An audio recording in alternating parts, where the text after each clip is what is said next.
Okay, I definitely have to get a new picture. Budget constraints, what can I say? Okay, I know you didn't need to hear that phrase, right? History is important. It often gives us a glimpse into the future, and I think it certainly teaches us what to do or not to do. And so I've titled my remarks From There to Here.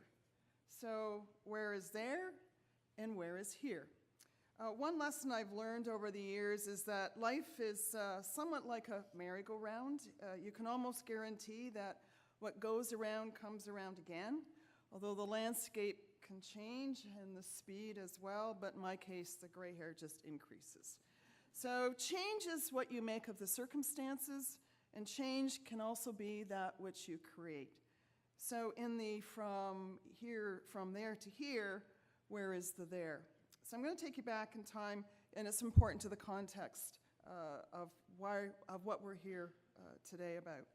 And I'm going to take you a little further back than the 90s, so bear with me. Post-World War Ontario. Okay, that's a little further back. But responsibilities then between the province and municipal governments were really quite entangled. And we do have to go back there. At some point, municipal governments, long before I think even I was born, had access to income tax. So things moved along in the post-war era.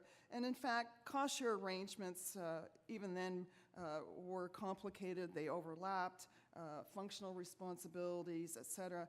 Municipal governments then paid 20% of the welfare benefits. So municipal operating grants were mainly about roads. Education was part of the municipal tax bill. They were set by school boards. Police budgets were not part of any council's budget. They were also on the tax bill. And transparency and accountability were not part of the lexicon of the 80s. And the funding arrangements then were, as I said, overly complex and arcane. And it became apparent through various economic downturns and recessions that funding even a portion of social services through the property tax base was problematic, as municipal governments were raiding reserve funds and diverting capital funds to pay for benefits. So then, at that point, the property tax system was the main source of revenue for municipal governments, and the assessment base was not province-wide at that point. It was done by municipalities for their jurisdiction, nor was it a market-based valued system. In the 80s and 90s, special purpose grant programs came and went with great regularity, often displacing municipal priority needs as municipal governments chased grants, and predictability wasn't really possible. User fees were not overly common then. It wasn't until the 90s that we really started to see movement to full cost recovery plans for water and sewer.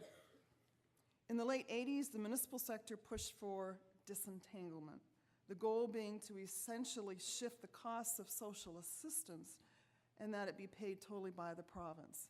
Income redistribution programs lined up with income tax revenue. The government of the day balked at the idea, primarily because it cost about $800 million then. Seems cheap now. A change in the government to an NDP government brought a heightened sensitivity to the use of the property tax base and its use, so clearly our message was getting through somewhere. So another process was set up, and yes, this one was called formally disentanglement. Its work was guided by the need for fiscal neutrality in light of the fiscal decline that was underway at the province. And that process ended up with a report, often referred to as the Hopcroft Report. Is anyone here from London? Okay. You know who Hopcroft is, right? So Grant Hopcroft at that point was a past president of AMO and then the deputy mayor of London. He's now the director of intergovernmental affairs for the city and actually is my secretary-treasurer, so I will be very kind to him today. There was a tentative agreement reached with the government then that basically proposed to exchange the social service costs for greater municipal responsibility for roads. Or put another way, reduced grants for roads would be the offset for removing the social costs from the property tax base. However, that deal collided with the introduction of the social contract. The NDP government's labor and wage constraint plan. Seems counterintuitive, but that was what it was about. So the social contract put an onus on public servants in the broader public sector, including the MUSH sector, municipalities, universities, schools, and hospitals, to give back to the employer. So disentanglement was not going to get delivered against that backdrop, and the deal fell through. Are you still on that merry-go-round with me?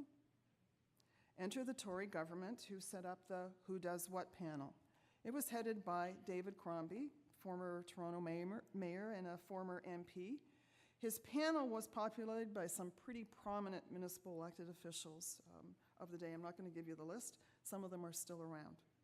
The panel's mandate was to look at who does what. It was one of those reviews that was really quite clearly titled. And to look at the complete range of human and property services, their funding and delivery. From our perspective, its guiding principle was simple: pay for say and say for pay. So where should things align? Not surprisingly, the Cromby report basically recommended that the property tax base should fund property-related services: roads, municipal airports, fire, water, police, waste. And it said the province should be responsible for human and community health services and all of education funding. There are a lot of other recommendations in the report, such as the transfer of provincial offenses administration and fines as a revenue source to municipal governments, and to make changes to the Municipal Act. I'm not going to go into those. In January of 1997, I remember it like yesterday, and I'm looking at a few folks in the front row who likewise remember it quite well. The provincial response to the Cromby report came, and it was dubbed Mega Week. It was a full week, not one day, but a daily announcement of things. And they all completely ignored the Cromby report. The government had decided to totally upload education costs, and in the process give municipal governments, this is the kicker, additional long-term care costs, the delivery and cost sharing of land ambulance, more public health costs, a greater share of social assistance programs, including Ontario Drug Benefit Program, the Ontario Disability Support Program, and the then Work for Welfare Program, along with childcare and public housing. And then on top of this, the province transferred 4,000 kilometers of provincial highways and related bridges, along with their financial liability. They weren't in the best of shape. And then the topper came at the end of Mega Week on the Friday, where the government set artificial saving targets for municipal governments. So what was the end state of Mega Week? More services with less financial resources, less predictability, greater risk, new unaccountable special purpose bodies, such as the CCAC and long-term care, that would direct municipal revenues. So what do you think the municipal reaction was? I think it's safe to say from all corners of the province, upper tiers, lower tiers, northern municipalities, rural, urban, it was total disbelief and, quite frankly, absolute anger. And it wasn't only from Ontario municipal governments. Economists had a field day. So the pressure mounted on the province in March of that year, 1997. The province announced it was open to advice from AMO on how better to protect taxpayers from financial risks. The door was opened. So talks ensued. Then a unilateral decision came to stop them. And the government made another decision. And it did make several changes to Mega Week, to its credit. So rather than removing 100% of the residential education property tax, it would only upload 50% and then capped it permanently. Rather than a 50-50 cost share of social assistance, municipalities would contribute 20% of the social assistance benefits and child care and 50% of the social administration. Rather than municipalities pay 50% of long-term care, the province would pay 100%. That was good. And it put $667 million into a transition funding to recognize that there was a loss of revenue with the elimination of some of the municipal grant programs. What wasn't changed? Public housing wasn't changed. It's ours, locks and all. The full transfer of ambulance service for municipal delivery and cost sharing, It went forward. Public health was ours with new regulated standards. And for many, it was hard to fathom all the change. Totally, there were over 80 pieces of legislation that were touched in one form or another to make all of that happen. So it was a pretty turbulent time for municipal government and, quite frankly, for the province. The government at one point claimed that the swap was revenue neutral. It argued that it vacated the education tax room to help offset the costs of the services swap. At the same time, however, they had to put $800 million on the table through the Community Reinvestment Fund to truly help the poor municipalities and really to make it more revenue neutral. And I think we figured that lasted for about a day. As an aside, the following year, just to give you a sense of how tense things were, the government held a news conference to actually sharply criticize any municipality who raised their property tax bases to pay for the service and go into that education tax room. So, from the municipal perspective, that was Local Services Realignment. But it was also accompanied in 1999 with a push for, you may remember this, municipal amalgamations, and the introduction of the Fewer Municipal Politicians Act. So these were difficult times in terms of government relations, trust, partnership, respect, not words that were readily used or heard. From a legacy perspective of Local Services Realignment, on the positive side, there's little doubt that municipal delivery is more efficient, more effective, and more accountable than provincial delivery models.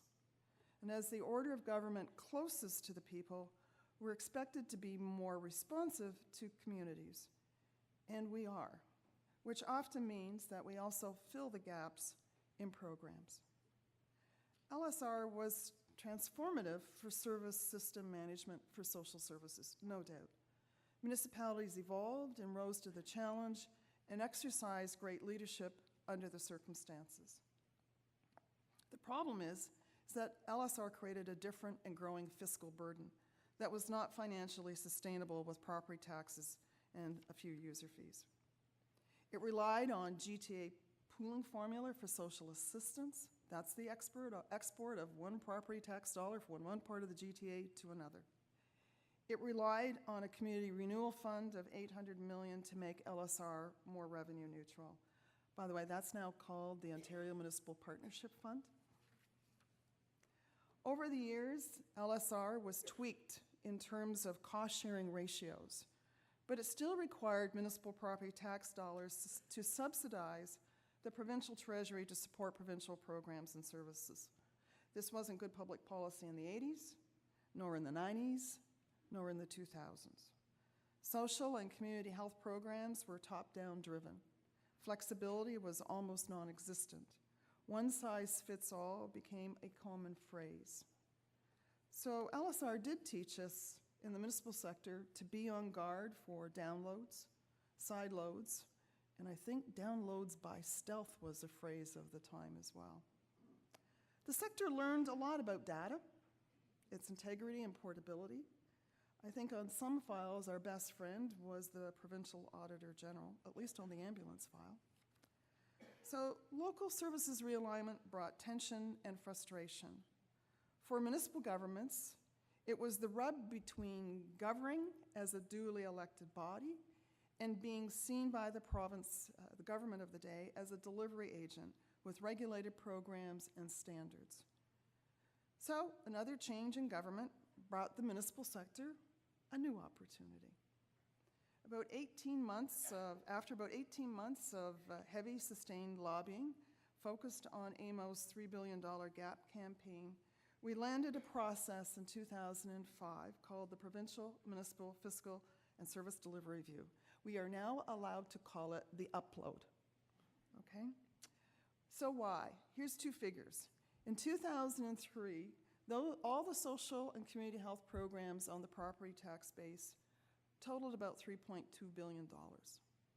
By 2005, those costs had risen to $3.9 billion on the property tax base.